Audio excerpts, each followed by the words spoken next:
Hello friends, welcome to target online exam. आज हम discuss करेंगे हिंदी पैडागोजी। आप सभी लोग वीडियो को लास्ट तक जरूर देखिएगा, इंपॉर्टेंट क्वेश्चन है और ये सभी क्वेश्चन आपके ऑनलाइन और ऑफलाइन एग्जाम में पूछे गए हैं। तो चलिए स्टार्ट करते हैं और प्लीज आप सभी लोग वीडियो को लाइक करके चैनल को सब्सक्राइब करके बेल आइकन प्रेस कर लीजिएगा, इससे नोटिफिकेशन आप सभी को मिलता रहेगा। क्वेश्चन फर्स्ट है, कक्षा एक में लिखना डैश से प्रारंभ होता है। कक्षा एक में जब बच्चा लिखता है तो कहाँ से प्रारंभ करता है? अक्षर लिखने से, चित्र बनाने से, वाक्य लिखने से या एकदम शुरू से? तो यहाँ पर आपका आंसर क्या सही हो जाएगा? चित्र बनाने से। कुछ भी आड़ी तिरछी रेखाएं बनाता है, जो बच्चे को समझ में आता है वो बच्चा अपने तरीके से, अपने समझ से चित्र बनाकर लिखता है। तो बी आंसर यहाँ पर आपका सही हो जाएगा। नेक्स्ट है, भाषा कौशलों के बारे में आप किस विचार से सहमत हैं? भाषा कौशल, भाषा कौशल कितने प्रकार की है? 4। लिखना, पढ़ना, बोलना और सुनना। LSRW है, आप सभी ने पढ़ा है। यहाँ पर कहा गया है कि जो भाषा कौशल है यह एक निश्चित क्रम में सीखे जाते हैं। आप सभी लोग कमेंट करके जरूर बताइएगा, क्या जो भाषा कौशल है एक निश्चित क्रम में सीखे जाते हैं? यह एक दूसरे से अंतर संबंधित होते हैं, यह एक दूसरे को प्रभावित नहीं करते हैं। बिल्कुल प्रभावित करते हैं, यहाँ पर कहा गया है कि नहीं करते, ये पॉइंट यहाँ पर गलत हो जाएगा। यह सभी एक साथ नहीं सीखे जा सकते हैं, तो बिल्कुल सीखे जा सकते हैं, ये भी पॉइंट यहाँ पर गलत हो जाएगा। इसका बी आंसर यहाँ पर सही हो जाएगा। जो लिखना, बोलना, पढ़ना और सुनना है, जो भाषा कौशल है, ये एक दूसरे से अंतर संबंधित होते हैं। बी आंसर यहाँ पर सही है। नेक्स्ट है, पाठ्यपुस्तकों में रचनाएं एक वातावरण निर्मित करती हैं। जो पाठ्यपुस्तक में रचनाएं दी होती हैं एक वातावरण निर्मित करती हैं और जो अभ्यास प्रश्न होते हैं उसमें उन्हें डैश, उनसे गहराई से डैश और व्यापक अनुभव स्तर से डैश का मौका देते हैं। तो यहाँ पर आपका आंसर क्या सही हो जाएगा? परखने, जुड़ने, तादम्य या जानने, जूझने यहाँ पर नहीं होगा। किसी काम को फोर्सफुली करने को क्या कहा जाता है? एकदम जूझना। आपका मन नहीं कर रहा है, आप फिर भी कर रहे हैं, तो ये पॉइंट यहाँ पर गलत हो जाएगा। तो यहाँ पर आपका आंसर क्या सही हो जाएगा? परखने, जुड़ने और तादम्य।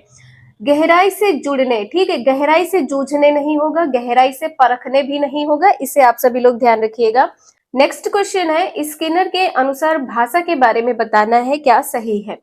भाषा परिवेश से सीखी जाती है, भाषा अंतःक्रिया से सीखी जाती है, भाषा सीखना एक अत्यंत जटिल प्रक्रिया है, भाषा अनुकरण के द्वारा सीखी जाती है। यहाँ पर आपका आंसर क्या सही हो जाएगा? स्किनर के अनुसार, स्किनर ने कहा है जो भाषा है यह अनुकरण के द्वारा सीखी जाती है। डी आंसर यहाँ पर आपका सही हो जाएगा। क्वेश्चन नंबर नेक्स्ट है, प्राथमिक स्तर पर पढ़ना सिखाने की शुरुआत करने के लिए आप किस सामग्री को सर्वाधिक महत्व देंगे? आप किस सामग्री को? अक्षर ज्ञान, वर्णमाला, शुद्धोच्चारण, रोचक कहानी।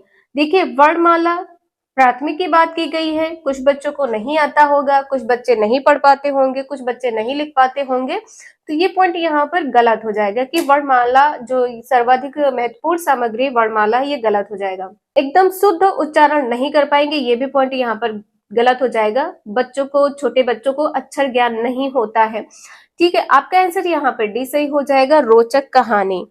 नेक्स्ट है, सलमा पहली कक्षा में पढ़ती है, वह किताब शब्द को कतब लिखती है। सलमा का लिखने का यह सही तरीका डैश को दर्शाता है।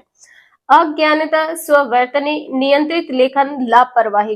कभी भी बच्चा लापरवाह नहीं होता है, जो निगेटिव पॉइंट है वो क्या हो जाएगा यहाँ पर? लापरवाह। बच्चा लापरवाह नहीं होता है, वो एकदम नियंत्रित लिखती है। कुछ भी उसको, जो लॉन्ग वर्ड होते हैं, जैसे यहाँ पर किताब दिया है, किताब को वो कतब लिख रही है, तो वो नियंत्रित लेखन कर रही है, ये भी पॉइंट यहाँ पर गलत हो जाएगा।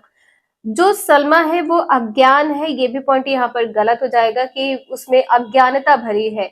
स्ववर्तनी, वो जो उसको समझ में आ रहा है, जो वो बोलती है, तो आपका आंसर यहाँ पर क्या सही हो जाएगा? स्ववर्तनी, अपनी बोली या अपनी जो अपने शब्द होते हैं वो लिख रही है। नेक्स्ट है, सामाजिक अंतरक्रिया से भाषा सीखने का समर्थन डैश ने दिया है। आप सभी को पता है यहाँ पर क्या हो जाएगा? स्किनर, पियाजे, वाइगोत्स्की या चॉम्स्की। भाषा विकास से कौन संबंधित है, ये आपको बताना है। तो आपका आंसर यहाँ पर, भाषा विकास से कौन संबंधित है? नोम चॉम्स्की संबंधित है, लेकिन सामाजिक अंतरक्रिया से लेवाइगोत्स्की संबंधित है। जेडपीडी का संबंध किससे संबंधित है? लेव वाइगोत्स्की से। जेडपीडी का संबंध लेव वाइगोत्स्की से संबंधित है। आप सभी लोग कमेंट करके जरूर बताइएगा कि जेडपीडी किसे कहते हैं। नेक्स्ट है द्विभाषिकता और डैश उपलब्धियों का गहरा सकारात्मक संबंध पाया जाता है। किसमें? व्यवसायिक में, विद्वत में, साहित्यिक, वैज्ञानिक। तो यहाँ पर आपका अर्थ का आंसर क्या सही हो जाएगा?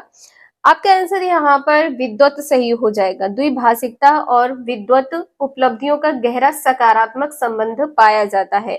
ये क्वेश्चन आपके ऑनलाइन पेपर में पूछा गया है, इसे आप सभी लोग ध्यान रखिएगा। नेक्स्ट है प्राथमिक स्तर पर पढ़ाते समय आप हिंदी भाषा संबंधी किस पक्ष पर सर्वाधिक बल देंगे? पढ़ाते समय तो व्याकरणिक नियम या व्याकरण ज्ञान या भाषा ज्ञान या भाषा प्रयोग। तो आपका आंसर यहाँ पर क्या सही हो जाएगा? यहाँ पर आपका आंसर डी सही हो जाएगा, भाषा प्रयोग। इससे क्या होगा? बच्चों में रचनात्मक विकास होगा। रचनात्मक कौशल का विकास, रचनात्मक विकास एक ही बात है, तो रचनात्मक विकास होगा, इसे आप सभी लोग ध्यान रखिएगा। नेक्स्ट है मौखिक भाषा का आकलन डैश पर सर्वाधिक बल देता है? उच्चारणगत शुद्धता पर। ओरल लैंग्वेज की बात की गई है, विचारों की क्रमबद्धता, धारा प्रवाह की तीव्रता, संस्कृत निष्ठ शब्दों का प्रयोग। आपका आंसर यहाँ पर भी सही हो जाएगा, विचारों की क्रमबद्धता। ये सभी क्वेश्चन आपके ऑनलाइन ऑफलाइन एग्जाम में पूछे गए हैं। वीडियो यूजफुल लगे लाइक करें, चैनल को सब्सक्राइब करें, शेयर करें। Thank you for watching this video.